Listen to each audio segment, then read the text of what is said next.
तपाईले त कसैलाई देखि नसहने हुनुभयो कि गलत गर्नेलाई देखिन सक्ने। राष्ट्रिय स्वतन्त्र पार्टीका सभापति रोबी लामिछानेको नागरिकताको विषयलाई लिएर अदालत जानुभयो, उहाँको सांसद र मन्त्री पद तपाईले त्यति बेला खुस्काइदिनु भयो। अहिले प्रस्तावित प्रधानमन्त्रीका उम्मेद्वार रासोपाका वरिष्ठ नेता बालेन शाहको नागरिकताको विषयलाई लिएर तपाई यता गृह मन्त्रालयमा पुग्नुभयो भन्ने सुनिएको छ। के छ बालेन शाहको त्यस्तो ताकि तपाई गृह मन्त्रालयमा उजुरी लिएर जानु पर्यो भन्नुहोस् त। एक नम्बरमा हजुरलाई धन्यवाद। बालेन शाह रासोपाको नेता रे, वरिष्ठ नेता रे। त्यही त हो त। तिनले अहिलेसम्म घन्टी अङ्कित लोगो टाँसेर हिँडेका छैनन्। म वरिष्ठ नेता हुँ भने पनि छैनन्। अनि ती अवसरवादी मान्छे, रवि लामिछानेको पार्टीलाई भजाउन हिँडेका मान्छे, तिनी रासोपाका होइन। एउटा अर्को कुरा, किन बालेन शाहको विरुद्धमा चाहिँ उजुरी लिएर गृह मन्त्रालयमा जानु पर्यो भन्दाखेरि हामी कानुन विधि र प्रक्रियामा अगाडि बढ्ने मान्छे हो होइन, युवा सफल चाहिँ। अब यहाँ के छ भने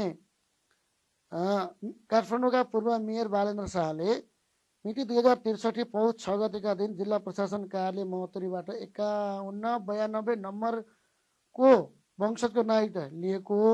यो नागरिकतामा चाहिँ पातलो सको प्रयोग गरेर शाह लेखिएको छ। तेली शाह, तेली भनेपछि अहिले पनि मधेसमा गर्व गर्छन् मान्छेले होइन। त्यसपछि उहाँको यो नागरिकता लिनुभयो।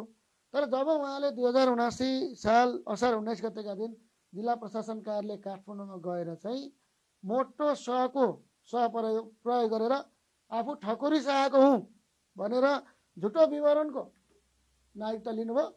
उहाँले आफ्नो बुबा र दाजुको पनि थर चेन्ज गरिदिनु भयो। बालेन शाहले आफ्नो थर चेन्ज गरे अनि आफ्नो बाउ र आफ्नो दाईको पनि थर चेन्ज गर्दै यति महान छोरा रहेछन् है। अब अर्को कुरा, किन तपाईँको चाहिँ हाल्यो, कुन कानुन अनुसार हाल्यो भन्दाखेरि चाहिँ अब तपाईँलाई मैले के भन्छु भने नेपाल नागरिकता ऐन 2063 सम्बन्धी कसुर उहाँले गर्नुभयो। अब के छ भने नेपाल नागरिकता ऐन 2063 को दफा 12 मा कुनै पनि नेपाली नागरिकले झुटो विवरण दिई नेपाली नागरिकताको प्रमाणपत्र लिएको प्रमाणित हुन आए तोकिएको अधिकारीले त्यस्तो नागरिकता रद्द गर्न सक्नेछ भन्ने कानुन व्यवस्था छ। उहाँ तेली शाहले ठकुरी शाह हुँ भनेर नागरिकता प्राप्त गर्यो नि त, यो झुटो विवरणको भयो। अब तपाईँलाई अर्को कुरा पनि मैले भन्दै, अर्को कुरा मैले के भन्दै भने नेपाल नागरिकता ऐन 2063 को दफा 17 ले चाहिँ के भन्छ भने कुनै पनि व्यक्तिले कारण सहित तथ्य सहित प्रचलित कानुनको फर्मेटमा गएर त्यो नम्सभित्र रहेर चाहिँ उसले आफ्नो थर संशोधन गर्न चाहन्छ, केही थोरै बिग्रेको छ भने त्यसलाई चाहिँ अधिकार छ कानुनी रूपमा।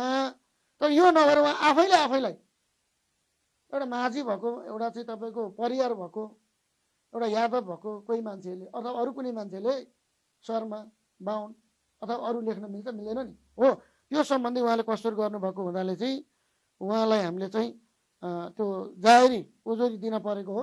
अनि यसमा के छ भने कानुनमा चाहिँ त्यस्तो व्यक्तिलाई चाहिँ के कारबाही हुन्छ भन्दाखेरि 5 वर्ष कैद र 1 लाख रुपियाँ जरिवाना गर्ने चाहिँ एउटा सिस्टम छ। त्यही अनुसारको चाहिँ कारबाही गर्न माग गर्दै मैले उजुरी